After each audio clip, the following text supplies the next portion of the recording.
Inclusive é bom que vocês já sabem, tragam seus alunos, né? Tem agendamento também, a gente. Aí tragam que a gente está funcionando de terças a sexta-feira, tá? Como manhã, tarde. A gente consegue comportar aqui até 40 crianças. Então, tragam seus alunos. Todo mundo está aqui? Todo mundo está aqui?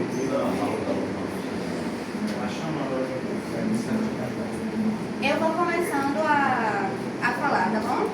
Essa sala aqui tem uns animais que vocês com certeza podem ver semelhanças, mas não são iguais ao que temos hoje, certo? Eles conviveram com as pessoas no período quaternário. E aí a gente chama da megafauna, tá? Esse animal, por exemplo, aqui, que se assemelha a um elefante, é o nosso mastodonte, que era de fato um animal, né, um indivíduo que se assemelhava muito com um elefante. E aí aqui a gente tem um fóssil dele, no caso da cara dentária dele. Olha como era gigante, né? Dá pra ver aqui nas cúspides, né, dele que ele se alimentava mais do que ele era herbívoro, certo? Então ele era só grandão, mas ele não fazia nada. Aqui a gente tem o Evídeo, e aí aqui a gente tem uma réplica 3D, é algo que a gente está investindo bastante aqui no museu, que dá acesso a, por exemplo, vocês quiserem tocar, ver como era o material, é bem interessante. Pode ir passando.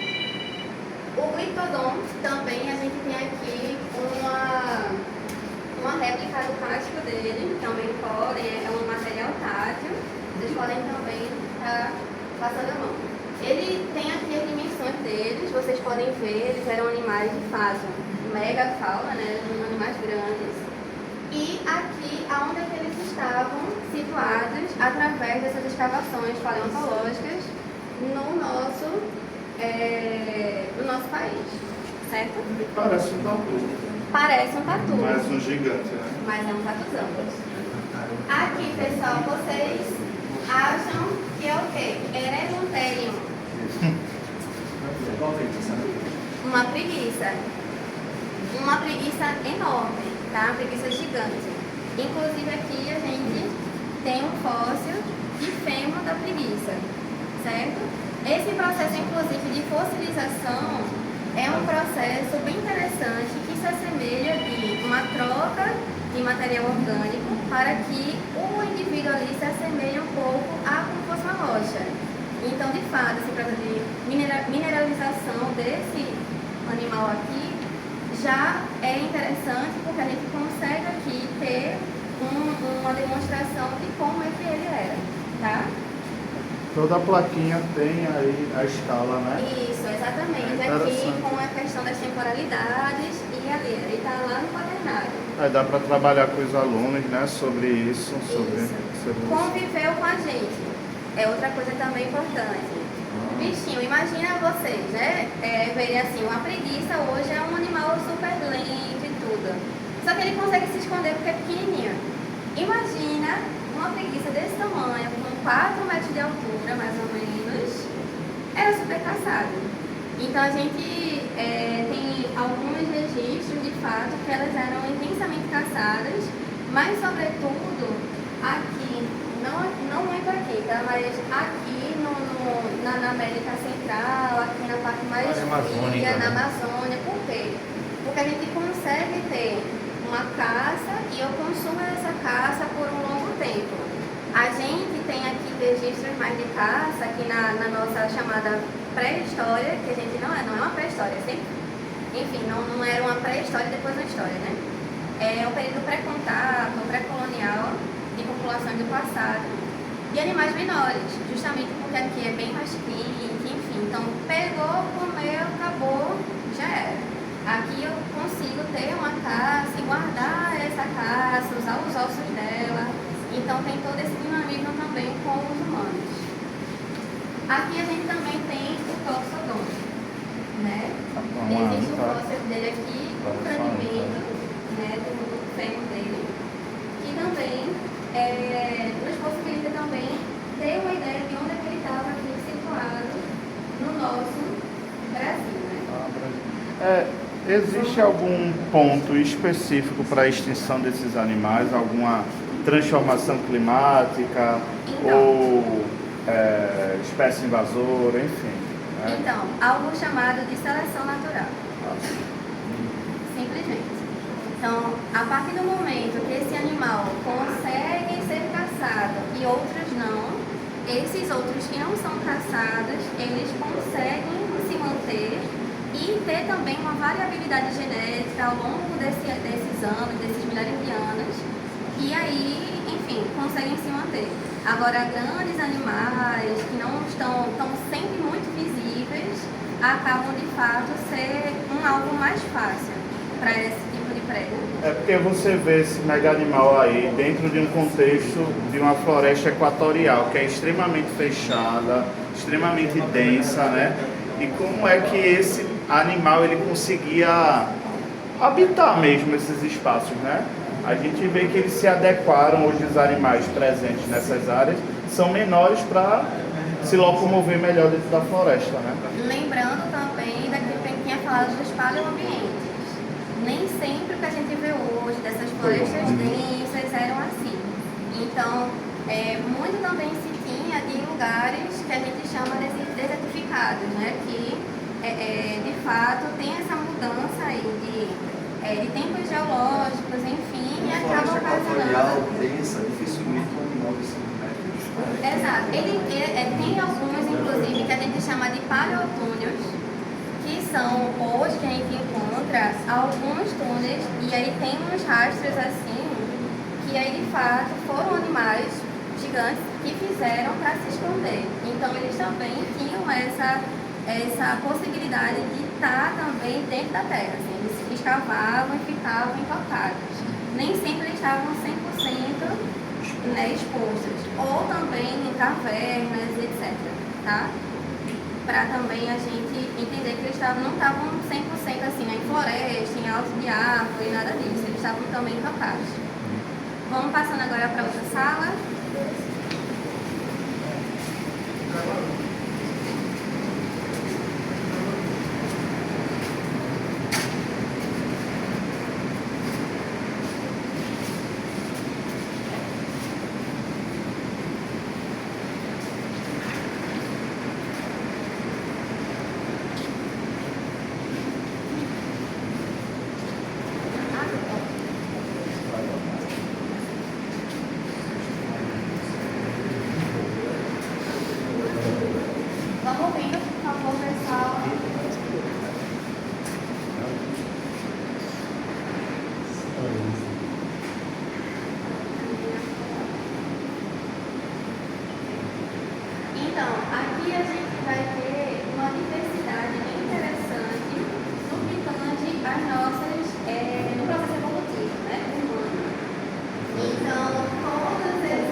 A gente não tem isso aqui que a gente chama de torus supraorbital. Nós temos aqui uma crista supraorbital, assim, uma coisa bem mais delicada. A gente também, nossos zigomáticos, eles não são dessa forma, né? Como se o nosso rosto fosse mais amplo, né? O nosso rosto, de fato, ele foi moldado a partir desse processo evolutivo que a gente está vendo aqui. Por exemplo, a questão mesmo do Homo habilis, do Homo erectus, que vocês sabem, né? O Homo habilis, porque de fato a gente tem vários indivíduos que tinham ali uma habilidade com relação ao processo de logicamento. O Homo erectus já tem a questão de quê? Que eu antes andava, né, de forma quadrúpede, e agora eu estou andando sobre duas pernas. Isso ocasiona coisas ruins ou boas para a nossa evolução? Totalmente boas. Alguém aqui sofre de dor de coluna? A nossa lombar, ela é adaptada foi adaptada por uma questão, né, enfim, ambiental. Quando há esse tipo de situação, eu consigo ter aqui também uma pressão na minha lombar. Então, a evolução em si, e aí colocando aqui para vocês também, é mudança.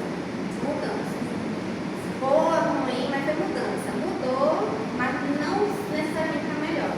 Então, desmistificar que essas populações aqui eram menos evoluídas, essas aqui conseguiram se evoluir mais, e nós, Homo sapiens modernos, somos os maiorários, não é isso. A partir de todo esse processo, a gente consegue ter esse resultado.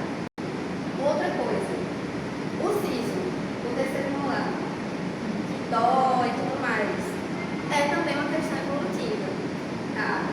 Porque a gente não tem mais o uso desse dente. Uma hora, as gerações futuras vão perder, certo? E aí, nesse caso, a gente também encara como um processo que teve que acontecer, mas não necessariamente tudo que tinha na gente foi para o nosso bem, certo? Foi uma impulsão mesmo com relação à evolução. O Homo sapiens, inclusive moderno, é uma questão já, e aí está tudo bem documentado em revistas de alto impacto, e é geneticamente comprovado que nós não somos só Homo sapiens, somos quem também? Homo e Neandertal. Então, é importante que esse Homo de Neandertal ele não sumiu, não desapareceu, não ficou assim, caramba, sumiu.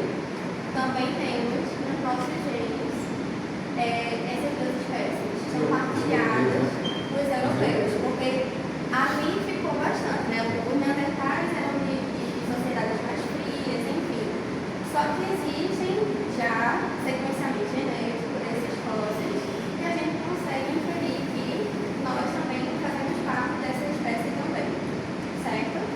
Olhando para cá, a gente tem essa disseminação da nossa espécie para América do Sul, América do Norte. Uma das teorias que a gente tem é pelo Estreito de Bering, que todo mundo conhece, que através do congelamento desse espaço possibilitou a ocupação densa, né, da América do Norte e América do Sul.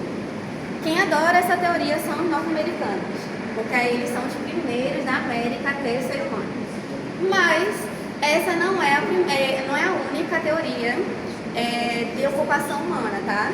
A gente tem também evidências da Oceania, da própria África, de outros lugares, inclusive por meio de embarcações que não foram, as primeiras embarcações não foram feitas por portugueses, etc. Foram populações bem lá atrás do passado, bem recuadas. Exatamente, tem os maori também, que eles fazem embarcações sensacionais.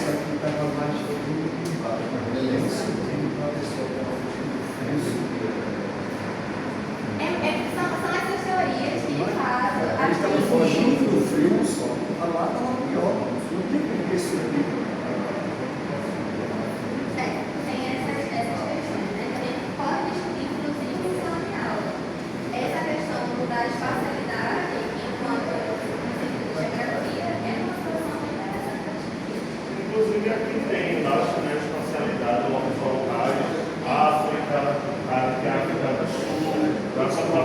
que é a espacialidade, São várias provas. distribuição. Essas espécies a gente consegue encontrar elas nessas regiões, mas elas são principais.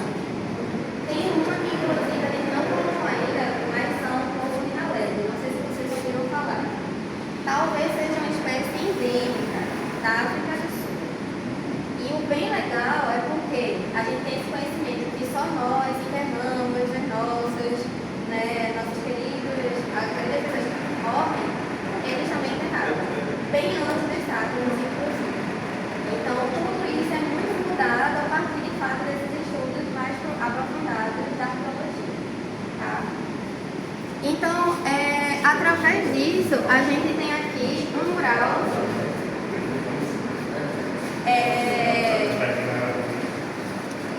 O texto fala sobre Alfred Wegener ali, sobre a teoria da Sim, interação que me trabalhar nisso, a geografia. sim, com certeza. Professor, deixa eu colocar uma E aí a gente tem aqui, já nessa segunda sessão, o que a gente tem um dos sítios mais importantes, na verdade, de Pernambuco, do Brasil, do mundo, eu vou mostrar para vocês, que é do Breta Madeireira, na Furna do Estrado, certo? Escavado pela professora Janete.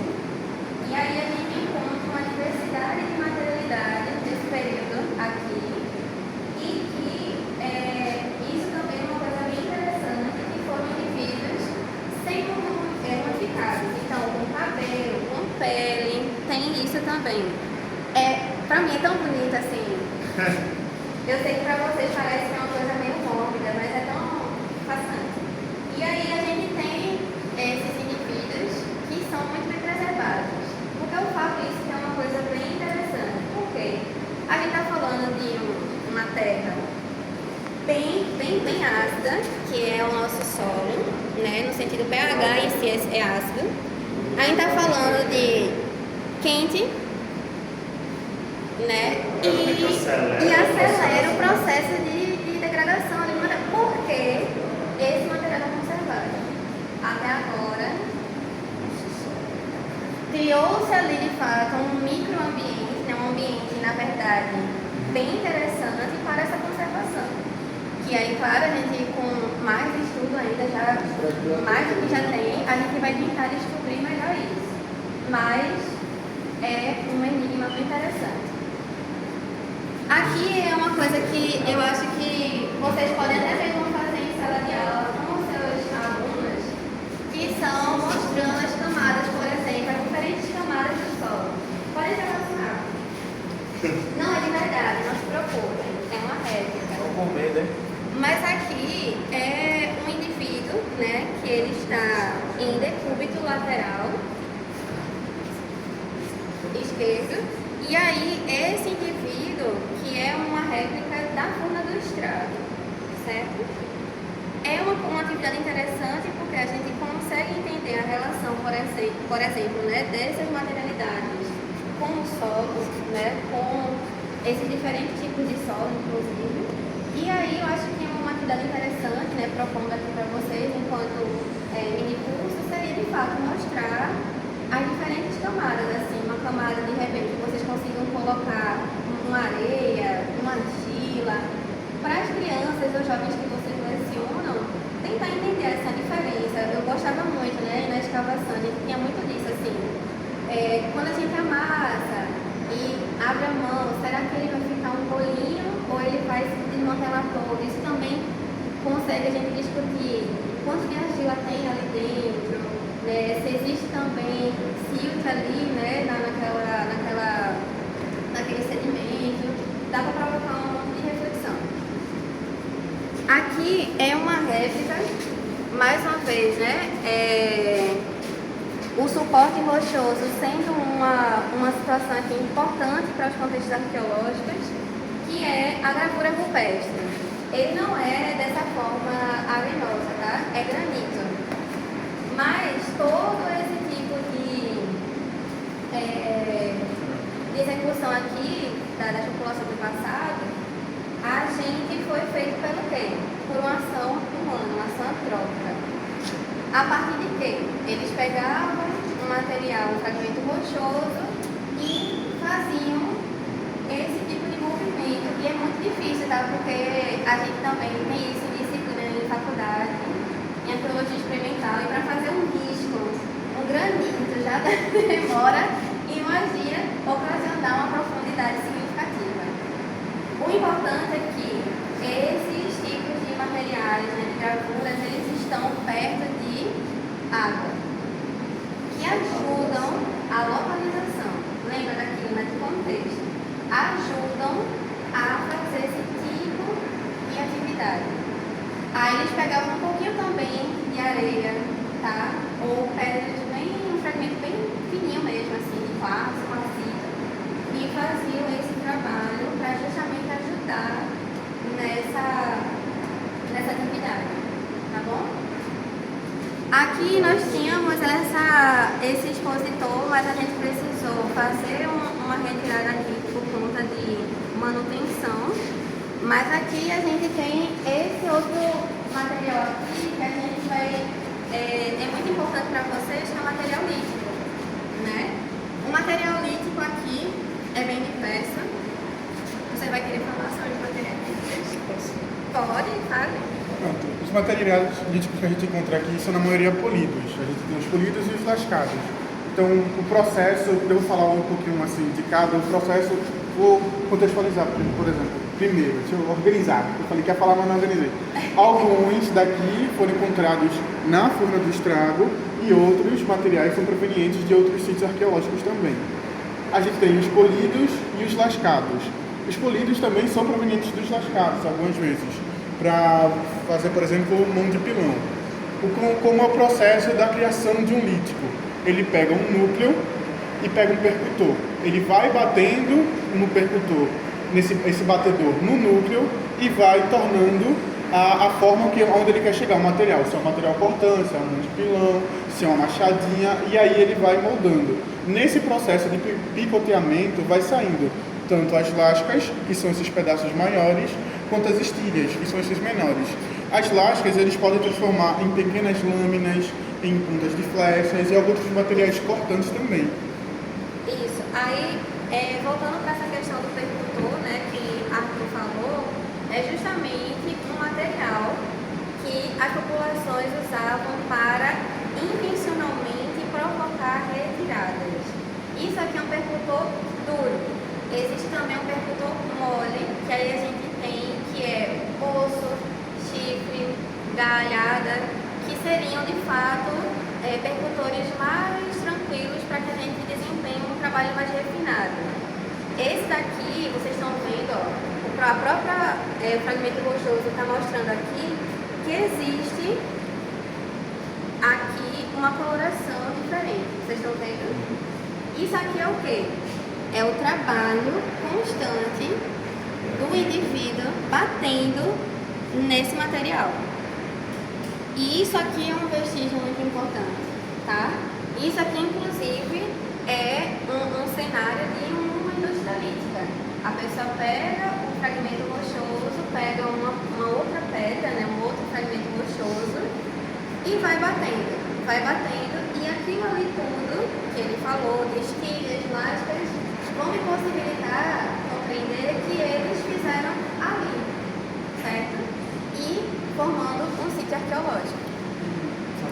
Quando ela falou dos quartos, quartzitos, enfim, aí tem o quartzo hialino, o leitoso, esses quartos são extremamente difíceis de identificar as marcas antrópicas. Isso. Aí, quando eu comecei a pesquisa, o Ju me orientou dizendo, para a gente identificar se aquilo é um lítico, se tem marca antrópica, tem as ondas de impacto, que ali você identifica que realmente ele foi trabalhado. Então, é uma análise ainda mais aprofundada que tem que ter para identificar se ele estava realmente presente nessa indústria lítica, se teve essa marca antrópica, ou se só ele foi retirado do sítio, num amontoado rochoso. Isso, que seria, no caso, um ecofato, né? Eu pego, utilizo, não faço nenhum tipo de intencionalidade ali. Aqui, por exemplo, eu tenho um instrumento lítico, né? Que eu consigo ver retiradas intencionais. Existem materiais, como Arthur falou, por exemplo, um quartzo hialino é extremamente difícil. Só que, com essa questão das ondas de percussão, bulbo, talão, enfim, existem várias questões ali que vão me mostrar uma intencionalidade. Por exemplo, aqui a gente tem um instrumento, tá vendo aqui, que tem essa coisa mais serrilhada aqui, tá vendo? Aqui. Isso aqui não foi, assim, naturalmente foi feito, tá? Tem aqui um bulbo, existe uma retirada, existe aqui uma definição melhor, tá? Dessas pontas aqui, para justamente provocar uma retirada de pele. Eu pego uma pele de um animal, consigo retirar essa pele, certo? E aqui a gente chama de lasca retocada. É uma lasca que a gente consegue ver um trabalho. Aqui, por exemplo, é um outro instrumento. Já seria uma machadinha, tá? Como é que a gente faz aqui? Eles pegavam uma madeira, envolviam aqui uma fibra vegetal e conseguiam trabalhar de alguma forma nesse instrumento. Não percebam que para diferentes... Aqui tem uma variedade muito interessante, inclusive de tipos de rochas, etc., né? Que há também uma escolha proposital, intencional desses seres humanos para provocar diferentes instrumentos. Eu não vou, por exemplo, ter uma machadinha de um quartzo. O quartzo ele vai ter outro tipo de função, tá? Eu tinha conhecimento prévio. Exatamente. Tem que ter um conhecimento dessa diversidade para, de fato, a gente compreender o que vai ser, né? O material. Aí a gente tem aqui cerâmica. Será que tem ainda aqui alguma coisa que a gente viu lá na aula, assim, presente aqui? A gente vai ter o quê? Argila. O que mais? Dentro aqui da cerâmica para a gente fazer. Para além da argila. A tinta também. A própria tinta em si que você está falando também pode ser uma argila pigmentada, né? Dentro dessa argila, dentro dessa queima aqui, que a gente está vendo aqui, se a gente colocar os nossos olhares mais próximos, a gente vai conseguir ver, inclusive, pequenos cristais e minerais também, que a gente consegue observar, porque para ter essa robustez numa cerâmica, eu não consigo só ter essa robustez numa modelagem com argila e ponto. Eu preciso misturar ela, tá? Misturo também com material malocológico, né? Material de concha bem fragmentadazinha assim, eu consigo ter um antiplástico melhor desse material. E aí por isso que elas estão inclusive aqui com a gente hoje, porque elas, mesmo passando por altas temperaturas de queima, a gente consegue ter ali, ela não vai quebrar, ela vai ser bem firme. Uma questão interessante aqui é que a queima mais rápida ela deixa o material mais escuro. E uma queima mais alta, ela vai deixando o material mais esbranquiçado. Isso é uma coisa também importante de colocar aqui para vocês. Alguma questão aqui que a gente consegue ver? Para além disso, vocês podem se aproximar mais para ver. Aqui, ó, existe também a nossa análise arqueológica, o tipo de manufatura. Então, existem diferentes formas de fazer cerâmica que também indicam culturalmente como eram essas sociedades. Além do fazer cerâmico, existe também se eles eram decorados, se eles não eram. Por exemplo, essa ali, aquela cerâmica, provavelmente seja uma cerâmica de cunho funerário. Existem também essas cerâmicas, esses tipos de material cerâmico que são de enterramento. Eles não foram feitos para alimentação, não foram feitos para captação de água, eles foram feitos para, de fato, enterrar os mortos. Como é que cabe um monte de gente nesse pote tão pequeno? Enterramento secundário. Deposita o indivíduo, a carne, o tecido mole se decompõe, as populações do passado tiravam esse indivíduo do solo, tratavam esses ossos, pode ser no sentido de mesmo de lavar esses ossos de alguma forma, pode ser também pintar esses ossos com ocre, lembram, né, do óxido de ferro. juntar de novo nesses potes e aí sim eu enterro o indivíduo. Isso faz parte de um processo ritualístico de certas comunidades aqui, inclusive a gente encontra material aqui da forma do estrago, inclusive tem material pintado também, ossos pintados. Aqui tínhamos crânios humanos, só que também foram retirados, tá? Mas eu posso mostrar aqui para vocês uma reconstrução facial que a gente fala, né, que é o nosso flautista. Por que o flautista? Porque ele foi encontrado com uma flauta de tíbia humana no contexto funerário dele. E aí ele era um indivíduo idoso, inclusive, tinha perda de dente bem avançada.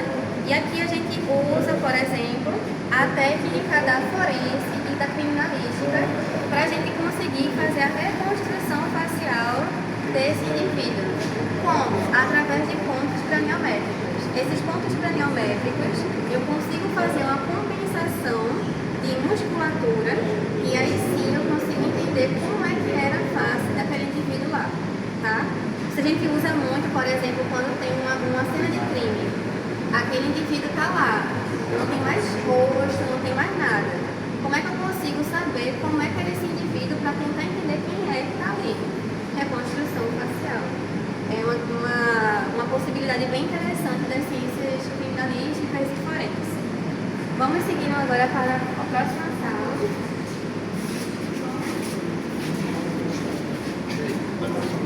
Agora vocês vão ficar aqui com o João, que é da história também. Ele vai falar sobre essa sala muito importante. Eu peço que vocês todos venham.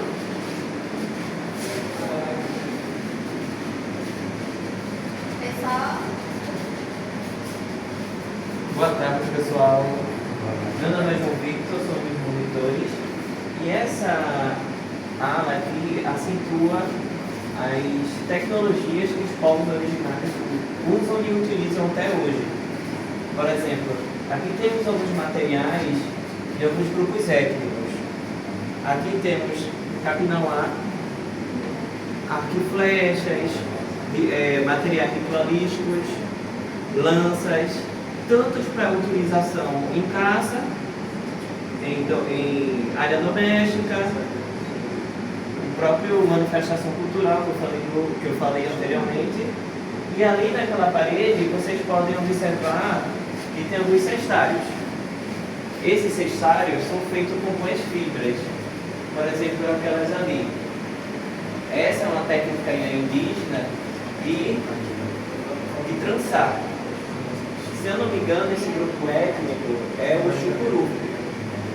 Ao lado, vocês vão ver um colar, que também é capinauá, feito de semente de açaí. E aqui tem alguns materiais domésticos também. Concha de coco, ali tem um cestário, que é uma funa. Então, essas tecnologias são de grupos étnicos daqui, do Nordeste. Vocês podem reparar que tem alguns nomes que acentuam algumas dessas comunidades, algumas dessas comunidades indígenas, tanto ali como aqui nessa parte amarelada.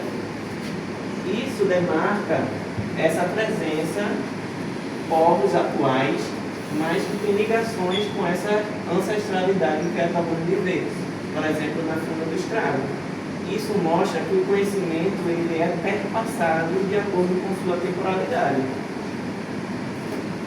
Passando, né, terminando essa ala, a gente pode conhecer aqui a parte do período colonial, que demarca espaçamento de Recife. Aqui temos uma imagem, é uma releitura, só não sei dizer a fonte, eu não tenho especificando, mas seria no século XVIII, ali no período de invasão holandesa, que demarca todo o centro do Recife, por exemplo, e algumas outras cidades.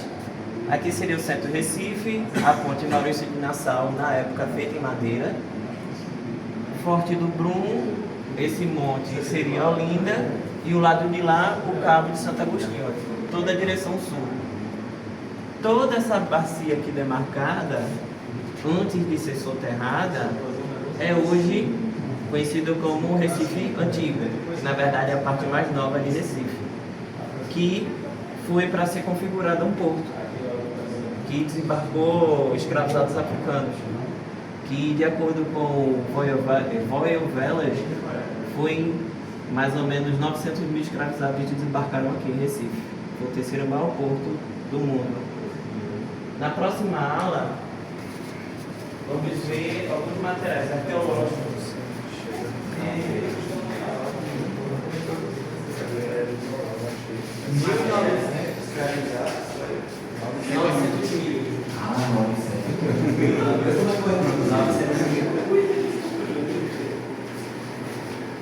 Temos aqui materiais cerâmicos. Tinha alguns indivíduos ali, mas como o Juliane falou antes, foram recolhidos por conta da portaria do IFAM. Isso. Aqui vocês podem observar pratos, xícaras, garrafas. São materiais produzidos pelos europeus, tanto europeus, portugueses, franceses. Tem alemão também, só que não tem, né? Tem chinês também. Tem a gente chinês tem também, né? chinês, que era algo muito cobiçado, tá? Sim. No período colonial, louças chinesas Isso. eram um artigo de luxo. Inclusive aqui, esse pratinho aqui, né, esse fragmento que a gente tem aqui, esse que tem um detalhezinho azul, é um dos mais comuns, né? Que é o shell edging. E aí tem várias variações, azul, vermelho, verde. E que uma coisa bem interessante é que as pessoas que tinham condições financeiras tinham esses pratos. Porém, quem não tinha esse recurso fazia o quê? Falsificação. E aí a gente encontra, é bem interessante, a gente encontra as divergências, né, desses pratos na escavação arqueológica. Que a gente encontra, né, o verdadeiro e o falsificado. Então, para vocês entenderem que mesmo nos períodos coloniais também, acho que desde muito tempo, as pessoas querem ser igual da elite, né? Sempre igual à elite. Aqui, essa garrafa que João falou são greys, né? A garrafa de greys, que transportava da Europa para o Brasil vinho, bebidas alcoólicas como um todo e azeite também. É um material bem importante. E aí tem essa superfície vitrificada e dentro ele é bem um formato bem interessante para justamente acondicionar bem essa bebida. Aqui, por exemplo, aquela louça aqui de baixo, que tem esses trançados, é uma técnica que a gente coloca como transfer printing. Como é que é isso? Basicamente um carimbo.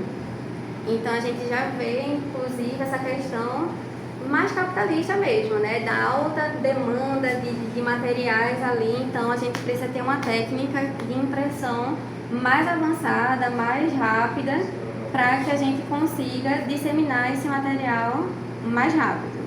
Aqui, por exemplo, é uma coisa importante que as fábricas tinham esse selo no verso desses pratos, dos copos. E aí a gente encontra, por exemplo, isso é muito mais no século XVIII e XIX, né? E aonde foi fabricado, até quando foi fabricado. O bom dessa temporalidade é que a gente consegue ter datações mais precisas nesse sentido, né? Vindo aqui para esse outro expositor, nós vamos ver aqui cachimbos. Vocês querem continuar? Cachimbos, e aí Arthur vai falar um pouco sobre eles. Pronto, os cachimbos aqui encontrados, na sua maioria, são holandeses, do período holandês de Pernambuco, já que eles são um povo que costumam fumar bastante. Então temos vários tipos de cachimbos com ornamentos diferentes, cachimbos indígenas também, né, Ju? Indígena também, ali existe aqui o zoomórfico, a forma e Isso. animal. Esse daqui, essa vermelha. são cachimbos diferentes que são presentes também dessa cultura do fumo trazida pelos holandeses para cá. Assim, a cultura do fumo em si Não. é bem indígena. Assim, a questão ritualística em si é ancestral, né? Bem dos períodos bem recuados, a gente já encontra o uso de várias plantas, justamente não só por uma questão medicinal, mas para provocar, inclusive, para essas pessoas a questão do transcender a materialidade. Então, eles tinham esse consumo dessas ervas e o fumo era um desses, o mundo espiritual. Aqui, por exemplo, a gente tem, né, como a tu estava falando, esses aqui são de caulim, esse material mais esbranquiçado, que é do período holandês. Caulim. E aí, uma coisa bem interessante, vindo aqui para a minha área, né, da bioarqueologia, tem material, um indivíduo, né, um crânio de um indivíduo do sítio do Pilar, na UFPE, no LabFor, que é um laboratório que fazia parte, que é o Laboratório de Arqueologia Biológica e Forense da UFPE. E aí a gente vê que o indivíduo ele tinha um espaço interdental bem proeminente, os espaços entre os incisivos aqui inferiores bem afastados, e um abscesso altamente considerável aqui na mandíbula, ocasionado pelo fumo. Então ele basicamente encaixava a piteira para fumar. Ele não parava de fumar. Por que ele não parava de fumar, Juliane? Como é que você sabe disso? Porque já estava abrindo outro espaço no outro lado, porque ele já estava com tanta dor nesse lado, ele já estava abrindo outro lado para não parar de fumar. Aí encaixava, já estava abrindo também, um pouquinho menos espaçado e já provocando abscessos ali também, inflamações. Assim, o pulmão já era, né? Já tinha ido com eles. Mas é isso, para vocês entenderem que de fato os holandeses fumavam bastante. A gente acha muito desse material, sobretudo nas fortificações e as piteiras, né? Que são piteiras e os fornilhos, né? O fornilho que colocava o fumo. As piteiras é o que a gente mais encontra, até porque tem alguns mecanismos também de encaixe, né? Enquanto eu consigo aqui trocar minha piteira, boto, fumo de novo, só não pode parar de fumar. Essa é a questão, não pode parar de fumar. É isso, pessoal. A gente vai agora para uma outra sala. Dá tempo? Você deixa o vinho aí. Pronto. Precisar ir.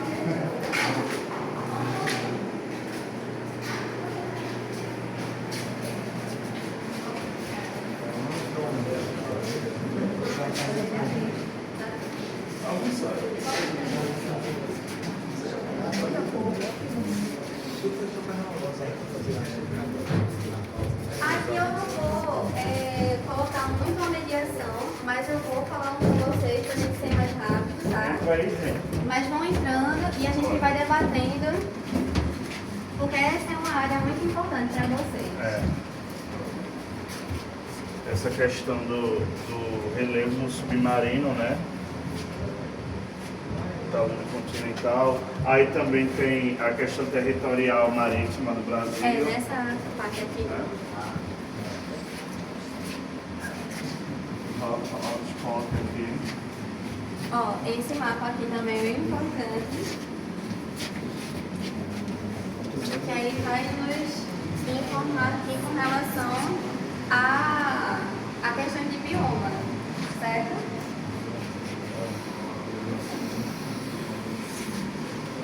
E aí também, a diversidade de bioma, a gente encontra também uma diversidade de fauna e flora. É o que essa sessão aqui, essa sala, nos possibilita isso. Aqui são animais mais do mar, mas aqui também o mangue, que é outro cenário importante, outro cenário importante aqui, né, na nosso contexto.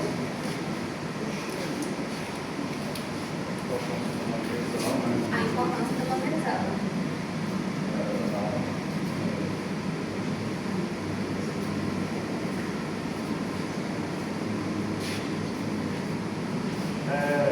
Até trazendo o grupo de estudantes, tem a intermediação no museu, mas dentro do museu que você está.